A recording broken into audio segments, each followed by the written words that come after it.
Hey everybody, welcome to the second episode of Magento Extension Quality Podcast. Again, I have Jisse with me. Jisse, tell the viewers what we would like to address today. Yeah, so hi everyone, first of all. So the podcast is about Magento quality of extensions or extension quality.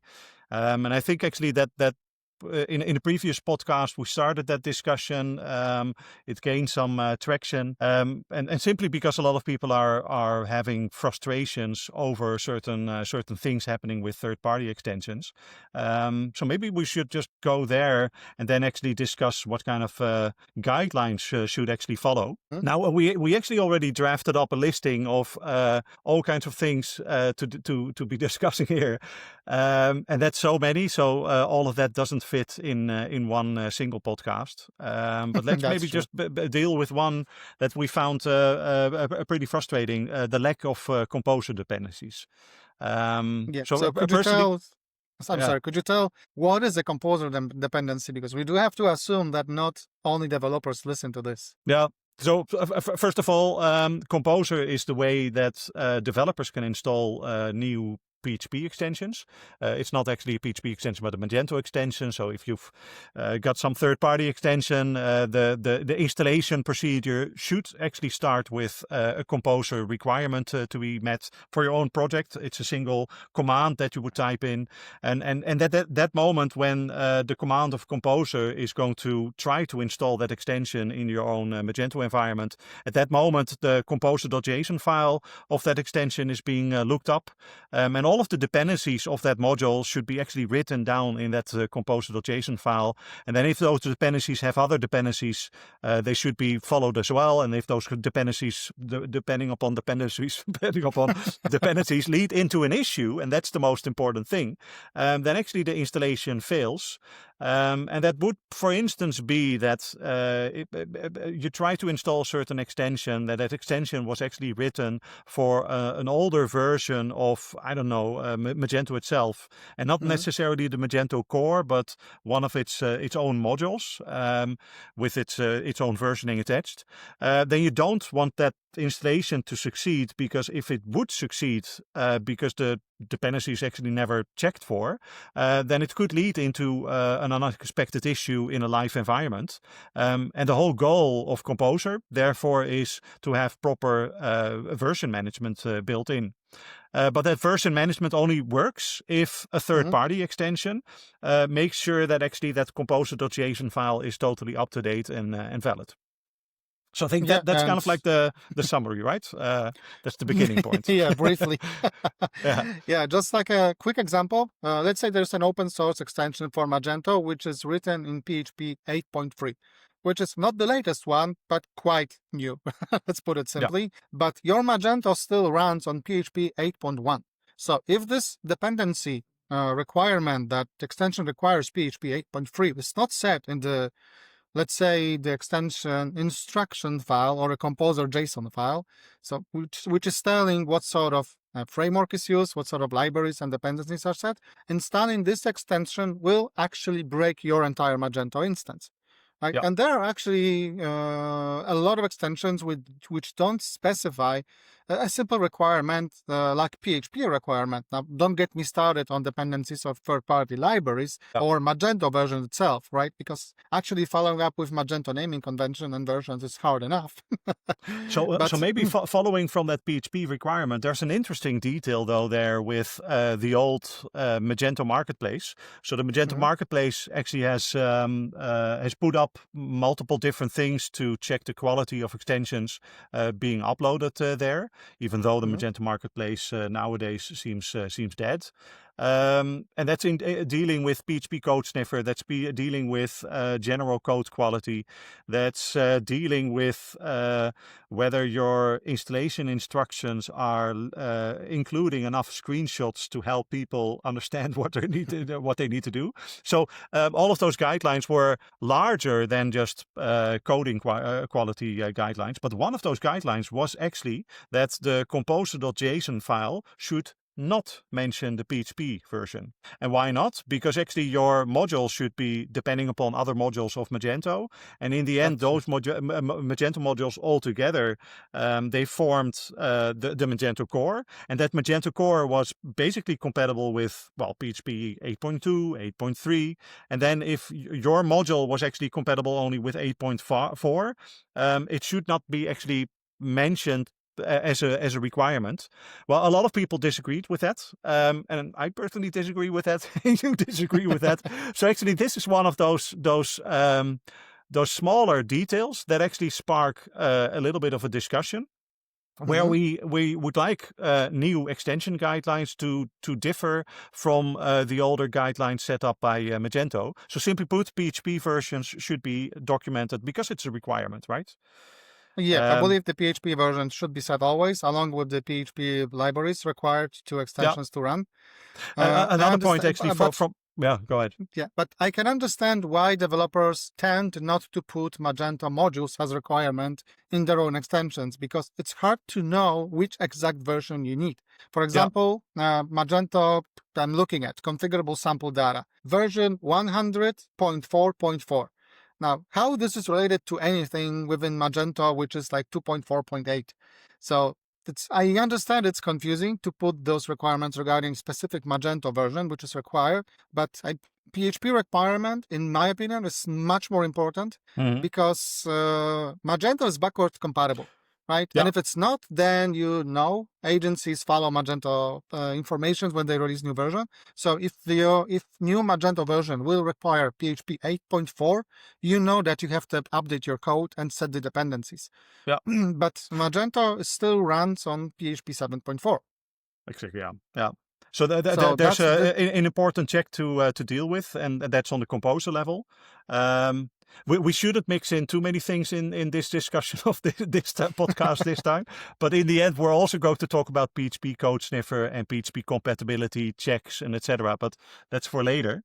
Another thing that personally hit me back then quite hard was I wrote a Magento module, and that Magento module was dealing with things, and then finally I decided to actually add YAML as an option in there, so that I had a YAML configuration file and I could read that from my Magento extension and so on. And then I was actually deploying that to a live site to find out actually that YAML support was missing on that PHP version. So it's not only PHP itself, it's also the PHP extensions that should be actually listed as a requirement in the composer.json file. And then actually, that other point about third-party libraries or dependencies with the core. Yeah, people have been finding that difficult. But for quite some time now, I'm the creator of the Yireo extension checker, and that extension checker has a command line, and that command line allows you to check whether your composer.json file is correct or not. And if it's not correct, there's even also a suggest. It's not an automatic fix yet, but it's at least a suggest what your composer.json file could look like, complete with the versioning and etc. And since I've been actually using that extension for my own purpose, because in the meantime, I think I'm responsible for maintaining about 100 plus different Magento extensions actively. It's actually not that much work anymore. Because the stupid thing is, whenever Magento comes out with, I don't know, a patch or just a minor update, so something like 2.4. Well, currently it's 8, so 2.4.9 is coming up sooner or later. At that moment, if you only have a dependency with the Magento core as a large thing as a whole, then you have a lot of checks to do. But if your module is actually depending upon the customer module only and upon the backend module only, then only those requirements are actually something that you need to check for. And then comes the fun part. Sometimes I've been upgrading towards a new version of Magento simply by just announcing, hey, it's already compatible. Because then Magento was raising its major number, like not major, but 2.4.9 as an example.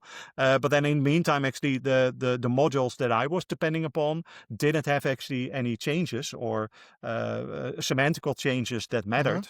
And at that moment, the only thing that you need to do is just make sure Have the composer dependencies changed? No. If not, then in theory, I'm compatible. I'm adding that little in theory, right? Because the theory goes on with testing and automated testing or whatever.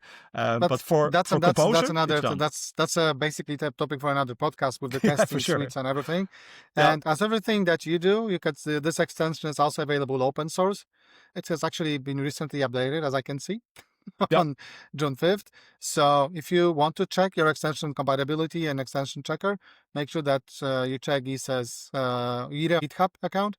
He also has a lot of amazing stuff there. So we only have a couple minutes left for this part. So let's also discuss quickly single purpose extensions. What is that? Because we see in Magento ecosystem a lot of extensions. They install a lot of additional stuff that nobody asked for. Yeah. Well, first of all, it's just annoying, right? it's just annoying that if you install something smallish, like a command line version, that you get advertising for free as well, or that you want to modify something specifically in the front end, and then suddenly you get a whole backend panel that is not maintaining anything of the stuff that you want. It's extremely frustrating. Sorry, it's extremely frustrating for me because we, as an agency or as a freelancer, we install those extensions for merchants. And merchants, they don't like to be oversold on stuff. They don't like all this stuff. And I'll be honest, in 99% cases, we are asked to remove this additional stuff. Or let's say that an extension brings another extensions, like just because you install certain extensions from somebody, it actually is installing something completely else, as a set of package. And the worst thing there is, of course, that if you install something for one thing that you need, and you get 4 other things on top of it as well, it's not just that you get functionality that you didn't ask for. It's also that same functionality could lead into bugs. It could lead into performance issue, security issues, and etc. Simply put, we're in favor for small single-purpose extensions. One extension should just do one single thing, and as soon as you have multiple things that should be done, then actually it should be multiple modules. Now, I personally already hear that people are then complaining about, but then I have hundreds of modules in a single Magento shop. That's okay. I don't know. So the Magento core has been doing this for ages as well, and we're all fine with that. It's just that, it becomes a little bit more complicated to maintain what kind of modules are there for your own goal and what are not. But I would actually come then to another point, which is all of the modules that you don't need, don't just disable them, but actually remove them on a composer level.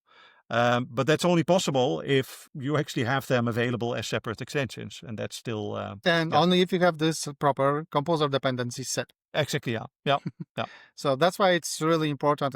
I don't agree with the small extensions because sometimes an extensions might be quite large. Oh yeah, for sure. Still, it should still serve a single purpose, right? So if you want to add like let's say consent mode for Google, you don't put cookie management into the consent mode.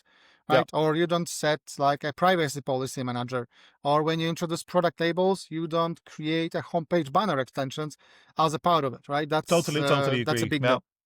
So on that part, a small extension. Well, if it's a small extension, that's theoretically nice. But I'm maintaining, for instance, a Loki checkout extension that is huge. But then actually a lot of add-ons to that extension are small again, and that's not the goal, large or huge or small. The goal is actually to have single-purpose extensions, and that's the most important thing. Yeah, and actually, maybe if I can address just one final point there. Having extensions installed in your Magento shop while actually not needing it is actually one pain point on its own. I've been deploying Magento shops after a simple upgrade, finding out that actually the pipeline was broken or that actually the shop itself was broken simply because an extension rolled out a certain feature. And the worst thing of all of that is if you don't need that extension in the first place, but it just is shipped as a dependency of something else, then you're basically being forced to troubleshoot an issue that you didn't want to have in the first place. So that brings back in that same point of single-purpose extensions. Fully agree on that. We also had a lot of situations where we rolled out a new version of the module, and it was bringing out another modules as a composer dependencies, just because, right? I believe there's no valid reason to actually bring back all the third-party stuff just because you might need them or not. So single-purpose extensions, specified composer dependencies are, to be honest, really required and a key to keep your Magento fresh, not to get rotten, to perform well, and so you don't have any, I'll put it simply, garbage when you work with Magento Store. But you should only use the features that you require, and some of them can be enabled or disabled through the admin panel. But if you know you don't need a certain feature, just don't have it rolled out on production, because Magento itself is big, and every single PHP file will slow it a little. It can be a couple nanoseconds or maybe even nanoseconds, but if you load hundreds of thousands of files, it will affect your Magento performance. Keeping the composer dependencies, keeping extensions with a single purpose is a key for a healthy Magento ecosystem, for a stable platform, and I think that sums it up.